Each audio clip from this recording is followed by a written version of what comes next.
মৰমৰ ছাত্ৰ ছাত্ৰীসকল, আজি আমি কোণ, ত্ৰিভুজ, চতুৰ্ভুজ এইবিলাকৰ বিষয়ে আলোচনা কৰিম। কোণ কি?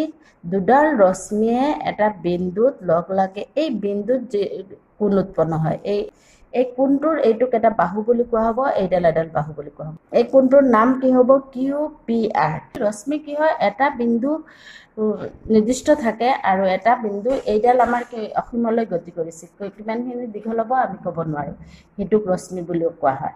আৰু এটা ৰেখাখণ্ড হ'ল দুইটা মূৰ বন্ধ। ইয়াৰ মানে এটা সীমিত থাকে, এইটো মূৰো বন্ধ, এইটো মূৰো বন্ধ, দুইটা মূৰ বন্ধ হ'লে তাক কোৱা হয় ৰেখাখণ্ড। আৰু সৰল ৰেখা হ'ল দুইটা মূৰ অসীমলৈ গতি কৰা। এইডাল এ বি যিডাল, এইডাল এইফালেও আৰু বাঢ়ি যাব, এইফালেও বাঢ়ি যাব, কিমানখিনি এইটো কোনো নিৰ্দিষ্ট নাই, এইডালক কোৱা হয় সৰল ৰেখা। এ বি এডাল কি হ'ব? সৰল ৰেখা। মানে দুইটা মূৰ অসীমলৈ গতি কৰিলে তাক কোৱা হয় সৰল ৰেখা। ৰশ্মি হ'ল এটা মূৰ বন্ধ, আনটো মূৰ অসীমলৈ গতি কৰা। আৰু ৰেখাখণ্ড হ'ল দুইটা মূৰ বন্ধ। ৰেখাখণ্ডৰ কি হয়? দুইটা মূৰ সীমিত থাকে। এতিয়া কোণৰ মাজত আকৌ কি আছে?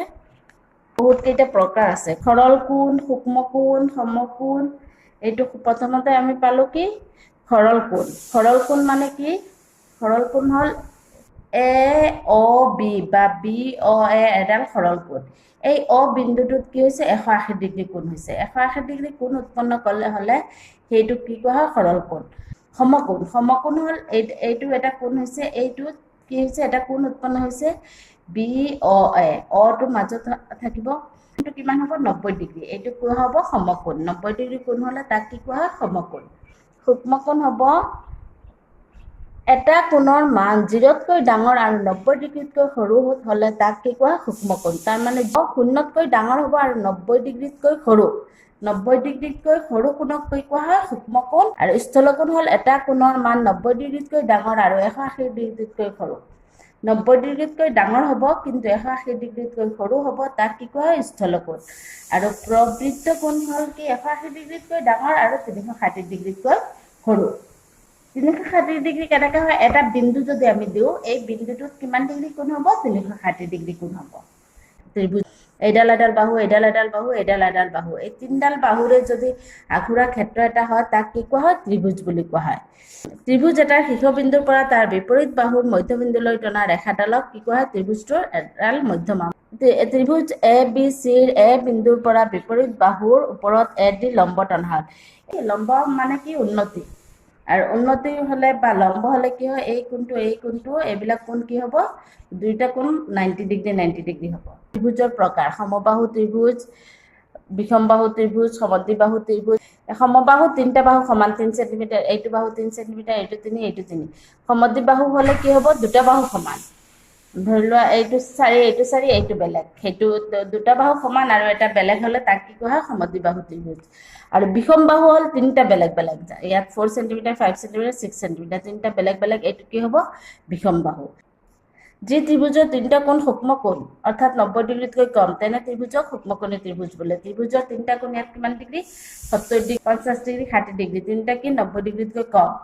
সেই গতিকে কি হ'ব? এইকেইটাক কি কোৱা হ'ব? সূক্ষ্মকোণী। আৰু ত্ৰিভুজৰ তিনিটা কোণৰ মাপৰ সমষ্টি কিমান হ'ব লাগে? 180 ডিগ্ৰী। এইটো মনত ৰাখিবা। আৰু যি ত্ৰিভুজৰ প্ৰতিটো কোণৰ মাপ মানে 90 ডিগ্ৰীতকৈ সৰু হয়, তাক কি কোৱা হয়? সূক্ষ্মকোণী ত্ৰিভুজ। সমকোণী ত্ৰিভুজ হ'ল এটা কোণ 90 ডিগ্ৰী। এই ত্ৰিভুজটোৰ কি হৈছে? এই ত্ৰিভুজটোত আমাৰ কি হৈছে? এই কোণটো কিমান ডিগ্ৰী হৈছে? 90 ডিগ্ৰী। আৰু বাকী দুইটা কি 90 ডিগ্ৰী সৰু।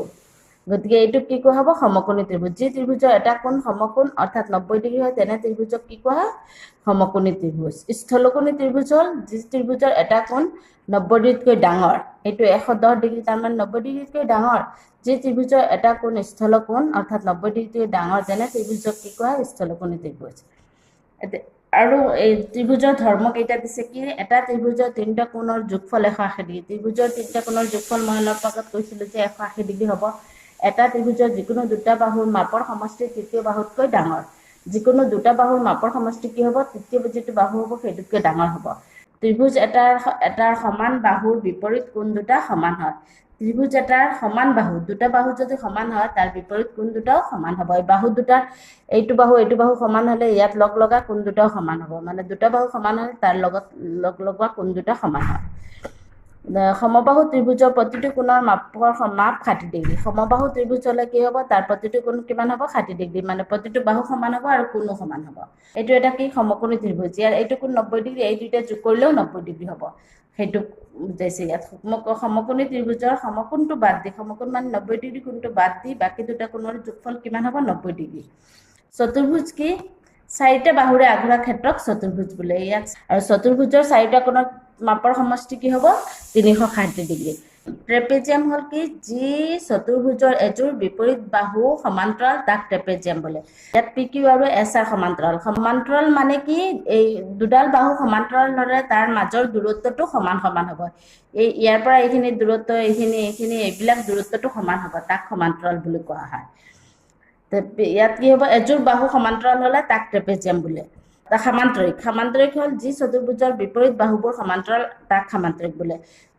ট্ৰেপেজিয়ামৰ এজোৰ বাহু সমান্তৰাল হ'লে ট্ৰেপেজিয়াম হ'ব আৰু সামান্তৰিক হ'ব হ'লে দুইজোৰ বাহু সমান্তৰাল হ'ব লাগিব যেনেকৈ ইয়াত PQ আৰু SR সমান্তৰাল আৰু SP আৰু QR সমান্তৰাল দুইজোৰ বাহু সমান্তৰাল হ'লে তেতিয়া কি হ'ব সামান্তৰিক হ'ব আৰু এজোৰ হ'লে ট্ৰেপেজিয়াম হ'ব আৰু আয়ত হল যি সামান্তৰিকৰ প্ৰতিটো কোণেই সমকোণ তেনে সামান্তৰিক আয়ত বোলে সামান্তৰিক হওক বা চতুৰ্ভুজৰো আমি ক'ব পাৰিম যি চতুৰ্ভুজৰ প্ৰতিটো কোণ আয়ত হল বিপৰীত বাহু সমান আৰু প্ৰতিটো কোণ 90 ডিগ্ৰী ইয়াত সামান্তৰিকৰ বুলি কৈছে কিহৰ কাৰণে সামান্তৰিকৰ বিপৰীত বাহু সমান হয় গতি ইয়াত সামান্তৰিক বুলি দি দিছে সামান্তৰিকৰ বিপৰীত বাহু সমান্তৰাল হ'লে সামান্তৰিক হ'ব যদি চতুৰ্ভুজৰ বিপৰীত বাহু সমান্তৰাল হয় তেতিয়ালে এইটো সামান্তৰিক হ'ব কিন্তু সামান্তৰিক হ'লে কি হয় সামান্তৰিক এটাৰ বিপৰীত বাহু সমান হয় আয়তত কি দিছে আয়ত হল যি চতুৰ্ভুজৰ বিপৰীত বাহু সমান এইটো সমান এইটো সমান বিপৰীত বাহু সমান হ'লে তাক কি কোৱা হ'ব আৰু প্ৰতিটো কোণ 90 ডিগ্ৰী হ'ব লাগিব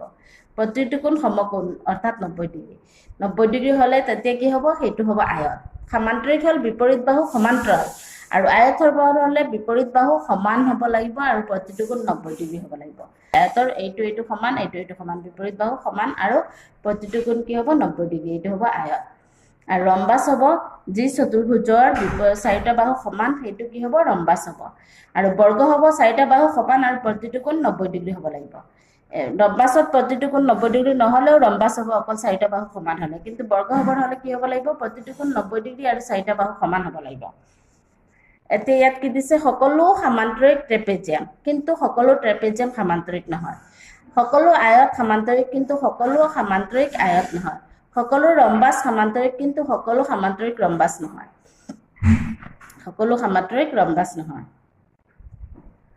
সকলো বৰ্গই সামান্তৰিক কিন্তু সকলো সামান্তৰিক বৰ্গ নহয় সকলো বৰ্গই আয়ত কিন্তু সকলো আয়ত বৰ্গ নহয় সকলো বৰ্গ ৰম্বাস কিন্তু সকলো ৰম্বাস বৰ্গ নহয় থ্যাংক ইউ